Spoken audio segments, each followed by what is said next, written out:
And that might be it. So it looks like just another cutscene sequence. There's plenty of them, and most of them are entertaining at least. So. But you know, if you take time to read everything, it just takes a while. Alright, so let's look at the game menu, since I haven't actually done anything. So you have your characters up here. Formation, which right now I only have 3 characters, so it doesn't matter. But later you'll get more. You can put them in columns, which there are certain attacks that allow you to trade out characters, and that can actually help you. You know, when you're low on HP, you can switch characters mid-combo, stuff like that. Like I said, I haven't been able to experiment as much because I don't have enough characters. Item list, which really is only for synth materials, which that's what you use to actually use recovery items, more like an alchemy system. And then the buttons, which allow you to escape from battles and dungeons, and your actual weapons for characters. Each character has different unique weapons, and then things that they can wear. Some things do stuff, some things are just cosmetic, some things just useless. Bullets enhance the type of attack called the shot. They all, the standard bullet's just a non-elemental, and then you have one for each element. It affects parts of your attack string. You can change them to deal elemental damage, and I think it actually counts as a magic attack instead of physical. So, yeah, enemies have weaknesses, both to physical and magic, and then elements. And these are the active items, which you can use on the field to do different things.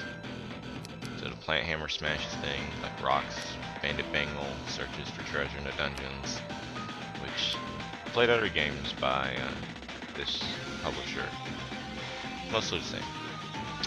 Like Trinity Universe and what's it, Cross Edge, I think. Basically run around a dungeon, look for treasure, fight mobs, and kill the boss. The Scent Bell is for using at certain spots to wear out monsters. Lots of fights, but you can become immune to encounters for a while. And then these are their RW customizable discs. Those allow you to actually set an image to an attack, and then that image will be affecting the power and the amount of energy the attack takes. It's okay, but there's a glitch that causes it to reset every time you restart the reload the save file. So you know, you have to do it every time you load the file, and it can be nice, but there's probably other things that you could not waste your time on. And then these are the in-game, what they call game discs, which are basically special attacks that do elements and flashy effects and stuff, based on old games. A lot of them Sega based because of Sega. And then these are the key items, which there are various things. Hey, it's pins.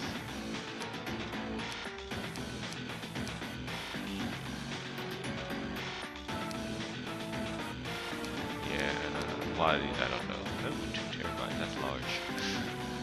If only we had those in like... Not yet though, they're getting there. They're about 128 for USB, thumb drives.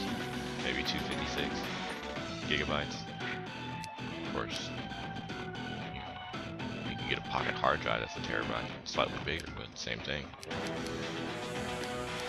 All those items. So, and then processor units are for your what they call processing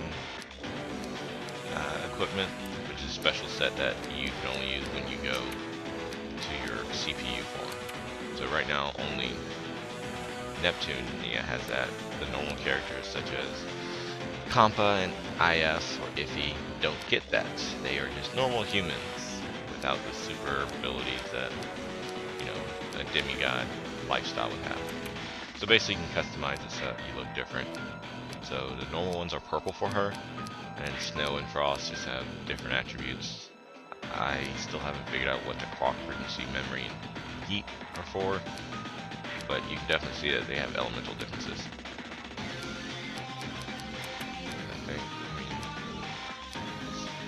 higher memory good, vitality, and clock frequency is better for attack. I'm not sure. I only assume so, because that's how it seems to be going. And heat might be bad for agility. Ah, someone's figured out, surely. Alright, but the most important thing about combat is the combos and equipment skills, or item skills. Item skills are, like I said, how you restore HP and not die. So first aid, it basically has when it happens, who it would happen to, why it happens, so the parameters for who gets it, and when you use it, and then the effect and the items it uses. So each time you use it, you lose that many of that alchemy item. Some are cheap, like this one, 5 reflex, which is a common one, restores 30 HP. And then there are expensive ones, like this one is a party heal for everyone. It triggers when you get, when you do something upon action while you have less than 38% HP. It restores everyone HP by 50%, but it uses 30 reflex, 20 gelatin, and 20 tough mill, which I have a hard time using a tough mill. So, but yeah, setting these for percentages is basically changing how often it would be used. So this at 100% means every time you do something, if someone's down, it will revive them. Here, all these at 0 don't know what happened. If you do it at 5%, there's a 5% chance. So really, you want to do nearly all or nothing, because you don't need chance to be screwing you when it's down to the wire. Alright, here is where you can edit your combos. You can actually modify what happens when. So here is, let's see, I don't think I can change that. I have to keep the first slots. The second, third, and fourth slots, you can change to a different effect, like normal attack, like a special attack that has higher AP cost, which is basically how you attack, higher power, etc. Different attack effects, like here, as you can see, the sword is physical. Here, it's magic. And actually, you can actually put your disc in at some points to enhance them with elements and higher power, and so on. And then when you get to the end, you can actually get the end bonuses. So here, you'll switch out, like I said, with the characters in the previous column. Here you'll link a combo which extends your combo if you allow it, and I think gives you a little AP back. And then, I think that's all that she has. But with Neptunia, she actually has a special one where you transform. She'll actually transform into her processor form.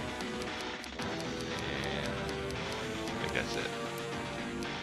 There's a regular one that just transforms, and then there's attack one, which I always go for the attack because, yeah, here it is, Heart Thread Divinity. And you can name them too. It's pretty cool. You can be like, hey, I'm going to use this attack, and have a certain string of attacks to go off with it. And then, of course, it says how much total AP you use, and yeah, you can get pretty high, because I think I only get 120 whenever I attack.